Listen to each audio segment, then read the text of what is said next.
Assalamualaikum warahmatullahi wabarakatuh. Selamat pagi anak-anak. Bagaimana kabar kalian hari ini? Semoga kalian semua dalam keadaan sehat walafiat ya. Masih bersama dengan Bu Jana dan Bu Eni pada pembelajaran IPA hari ini. Pada hari ini kita akan belajar tentang bab 4, yaitu tentang sistem pencernaan manusia. Sebelum pembelajaran kita mulai, marilah sama-sama kita berdoa terlebih dahulu agar apa yang kita pelajari hari ini bisa bermanfaat. Berdoa dimulai. Bismillahirrahmanirrahim. Raditu billahi rabbah wa bil islami dinah wa bil muhammadin nabiyyan wa rasulah. Rabbi zidni ilma warzuqni fahma waj'alni min ibadika sholihin. Amin. Sebelum pembelajaran dimulai, alangkah baiknya kita siapkan dulu alat-alat tulisnya anak-anak ya. Yang pertama yaitu buku LKS IPA ya. LKS IPA disiapkan ya, LKS IPA-nya, dan dibuka di halaman 42. Di 42 tentang sistem pencernaan manusia ya. Yang kedua, tolong siapkan alat dan buku tulisnya untuk mencatat materi yang akan disampaikan sama Bu Jana dan Bu Eni pada pertemuan kali ini. Nah, pada pertemuan kali ini kita akan membahas dua subbab. Subbab yang pertama yaitu tentang sistem pencernaan yang akan dibahas oleh Bu Jana, dan subbab selanjutnya yaitu tentang gangguan pada sistem pencernaan yang akan dibahas oleh Bu Eni. Silakan dipelajari dan disimak baik-baik video pembelajaran pada pertemuan kali ini. Semoga ilmunya bermanfaat ya anak-anak. Assalamualaikum warahmatullahi wabarakatuh. Hai anak-anakku semuanya, masih bersama dengan Bu Jana pada pembelajaran dari IPA hari ini. Nah, sebelum masuk ke materi yang akan kita bahas pada pertemuan kali ini, Bu Jana mau tanya nih sama kalian semuanya. Apakah kalian di pagi hari ini sudah makan? Ada yang sudah? Ada yang belum juga kan? Tapi kebanyakan sudah bukan? Nah, bisa jadi kalian ada yang makan nasi goreng, ada yang makan nasi pecel, ada yang makan mie goreng, ada yang makan roti, ada yang makan sayur, dan ada yang juga makan buah-buahan. Nah, pernah nggak sih kalian mikir makanan yang kita makan pada pagi hari ini tuh akan kemana dan melewati apa saja sebelum jadi kotoran yang selalu kita keluarkan pada pagi hari? Nah, kalian tahu bukan kalau makanan yang sudah kita makan akan melewati organ-organ pencernaan yang akan kita bahas pada pertemuan kali ini. Jadi, tujuan pembelajaran pada pertemuan kali ini kita akan membahas tentang sistem pencernaan makanan pada manusia. Anak-anak, pada pembahasan tentang sistem pencernaan makanan ini kita akan membahas tentang 3 submateri, yaitu yang pertama kita akan membahas tentang organ-organ pencernaan yang ada di dalam tubuh kita. Yang kedua, kita akan membahas tentang proses pencernaan makanan di dalam tubuh kita. Yang ketiga, kita akan membahas tentang gangguan pada sistem pencernaan yang akan dijelaskan oleh Bu Eni. Silakan dipelajari dan disimak video berikut ya. Baik, yang pertama kita akan membahas tentang organ pencernaan pada manusia. Jadi di dalam tubuh kita ada beberapa organ pencernaan yang berfungsi untuk mencerna makanan di dalam tubuh kita. Yang pertama ada mulut, yang kedua ada kerongkongan, yang ketiga ada lambung, yang keempat ada usus halus, yang kelima ada usus besar, dan yang keenam ada anus. Nah, anak-anak, jadi di dalam tubuh kita ada 6 organ pencernaan. Yang pertama ada mulut, kerongkongan, lambung, usus halus, usus besar, dan anus. Di sini Bu Jana ada trik nih untuk menghafal organ pencernaan pada tubuh kita, yaitu adalah mukelusarnus. Nah, mu artinya mulut. Ke adalah kerongkongan. L adalah lambung, U adalah usus halus, SAR adalah usus besar, dan NUS adalah anus. Jadi diingat-ingat ya anak-anak ya. Setelah kita mengetahui organ-organ dalam sistem pencernaan, kita akan membahas tentang proses pencernaan makanan pada manusia. Nah, tadi Bu Jana kan bilang bahwa makanan yang kita makan tadi sebelum menjadi kotoran akan melewati suatu proses yang namanya proses pencernaan makanan. Jadi, makanan yang kita makan akan masuk melalui mulut. Organ yang ada di rongga mulut seperti gigi, lidah, dan kelenjar mulut ikut berperan dalam proses ini. Di dalam mulut, makanan dikunyah secara mekanik dan kimiawi. Makanan diproses secara mekanik oleh gigi dan lidah, sedangkan secara kimiawinya dibantu oleh enzim petialin atau enzim amilase yang berfungsi mengubah amilum menjadi maltosa. Makanan yang sudah dikunyah akan melewati faring atau persimpangan saluran dari rongga mulut ke kerongkongan. Setelah melewati faring, makanan akan masuk ke kerongkongan. Di dalam kerongkongan, makanan yang masuk tidak terjadi proses pencernaan. Hanya saja terjadi gerakan peristaltik. Jadi anak-anak, kalian masih ingat nggak sih gerakan peristaltik itu gerakan yang bagaimana?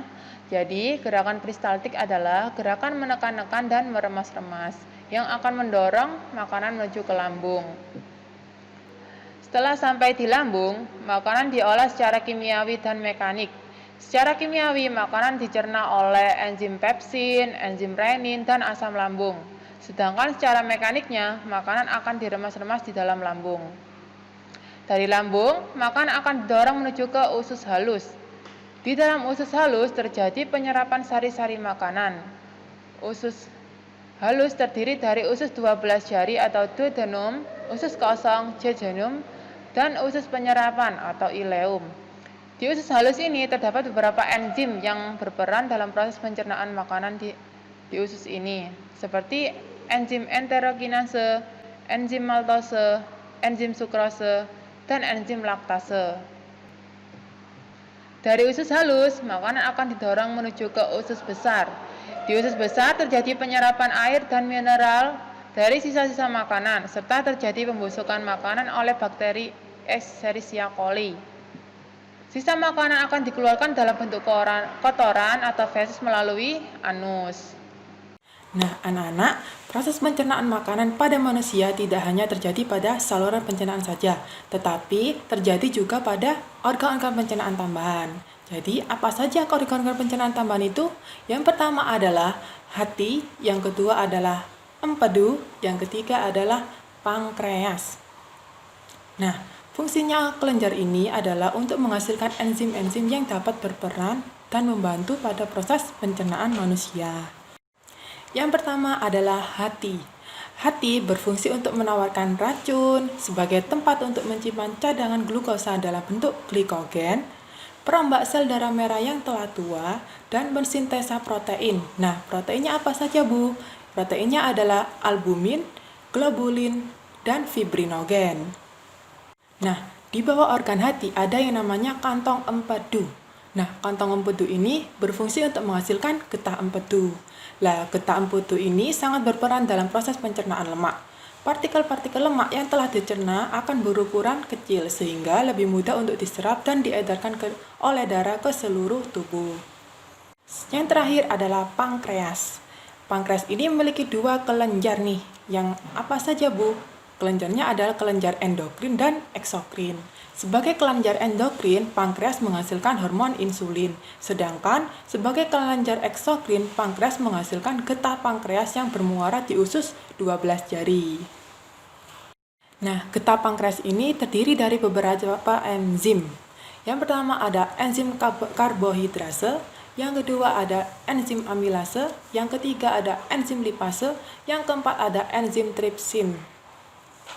Anak-anak, tadi kita kan sudah membahas tentang organ-organ pencernaan hingga proses pencernaan pada manusia. Tadi kita juga sering mendengar nih kata-kata enzim yang berperan dalam proses pencernaan makanan. Yang pertama ada di dalam mulut kita. Ya, di dalam mulut kita terdapat enzim petialin atau enzim amilase. Enzim ini berfungsi untuk mengubah amilum menjadi maltosa. Maltosa merupakan gula yang paling sederhana. Hal ini dapat kita buktikan pada saat kalian mengunyah nasi. Pada saat kalian mengunyah nasi, lama-kelamaan nasi kita akan merasakan apa? Rasa apa? Merasa manis. Lah, itu merupakan proses pencernaan makanan secara kimiawi oleh enzim petialin yang mengubah amilum menjadi maltosa. Selanjutnya di dalam organ lambung. Di dalam organ lambung ini yang ada enzim yang namanya enzim pepsin, yaitu berfungsi untuk mengubah protein menjadi pepton. Yang kedua ada enzim renin yang berfungsi mengubah kaseinogen menjadi kasein. Selanjutnya yaitu di pankreas. Yang di pankreas ada enzim tripsin yang berfungsi untuk mengubah protein menjadi polipeptida. Selanjutnya yaitu enzim lipase yang berfungsi mengubah lemak menjadi asam lemak dan gliserol. Yang ketiga ada amilase pankreas yang berfungsi untuk mengubah amilum menjadi disakarida. Yang keempat ada karbohidrase yang berfungsi untuk mencerna amilum menjadi maltosa. Selanjutnya ada di usus halus. Di usus halus ini ada yang namanya enzim maltase yang berfungsi untuk mengubah maltosa menjadi glukosa. Selanjutnya yaitu enzim laktase yang berfungsi mengubah laktosa menjadi glukosa dan galaktosa. Selanjutnya yaitu enterokinase, mengubah tripsinogen menjadi tripsin. Yang keempat ada lipase yang berfungsi mengubah lemak menjadi asam lemak dan gliserol. Yang kelima yaitu ada peptidase, berfungsi untuk mengubah polipeptida menjadi asam amino. Yang keenam adalah sukrase yang berfungsi mengubah sukrosa menjadi fruktosa dan galaktosa. Nah, thank you for your attention. Sekian penjelasan dari Bu Jana. Yang selanjutnya akan dijelaskan oleh Bu Eni. Semoga bermanfaat ilmunya ya anak-anak ya. Sekian, Assalamualaikum warahmatullahi wabarakatuh. Sekarang gilirannya Bu Eni yang akan menjelaskan tentang gangguan pada sistem pencernaan dan upaya untuk mencegah atau menanggulanginya. Yang pertama yaitu obesitas. Obesitas merupakan gangguan tubuh karena adanya kandungan lemak yang berlebihan. Penyakit dari obesitas biasanya terjadi karena gaya hidup tidak sehat, seperti sering mengkonsumsi makanan berlemak, kurang beraktivitas, tidak berolahraga, dan pola makan yang tidak teratur.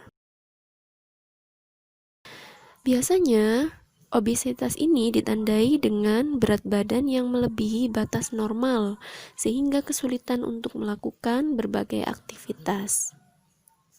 Nah, oleh karena itu, cara pencegahan yang tepat dari penyakit obesitas ini yakni dengan sering mengkonsumsi sayur dan buah, menjaga pola makan teratur, rajin berolahraga, dan istirahat dengan cukup. Penyakit yang kedua yaitu karies gigi. Karies gigi merupakan gangguan di dalam rongga mulut yang ditandai dengan gigi yang berlubang. Penyakit dari karies gigi ini disebabkan karena infeksi bakteri pada bagian gigi sehingga lapisan gigi menjadi rusak dan merambat. Nah, cara untuk mencegah terjadinya karies gigi yaitu dengan menjaga kebersihan gigi dan mulut. Sisa makanan yang mengandung glukosa akan menjadi sarang bagi bakteri untuk berkembang biak di dalam gigi. Hal tersebut akan menyebabkan rusaknya struktur gigi. Oleh karena itu, kebersihan gigi dan mulut harus dijaga minimal dengan gosok gigi 2 kali sehari dan menggosok gigi sebelum tidur. Selain itu, kita juga bisa menjaga kesehatan gigi dengan cara membersihkan gigi dengan benang di sela-sela gigi. Dan kita juga harus rajin-rajin untuk berkumur menggunakan obat kumur.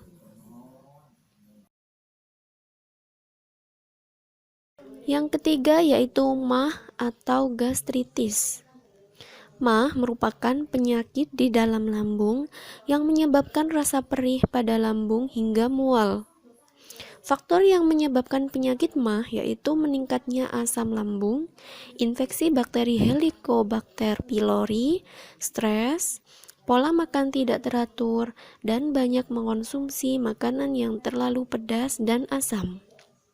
Oleh karena itu, cara mencegahnya yaitu dengan menjaga pola makan agar teratur, menjaga kebersihan makanan dan alat makan, menghindari konsumsi makanan pedas dan asam yang berlebih, serta menghindari stres yang berlebihan. Penyakit yang keempat yaitu hepatitis. Hepatitis ini menyerang bagian hati sehingga menyebabkan peradangan. Penyebabnya yaitu karena adanya infeksi virus hepatitis. Gejala dari seseorang yang mengalami hepatitis ringan yaitu flu, sakit otot dan persendian, demam, diare, dan sakit kepala. Adapun pada seseorang dengan hepatitis akut dapat mengalami jaundice atau menguningnya kulit dan mata, membesarnya hati, dan membesarnya limfa. Penyakit yang kelima yaitu diare.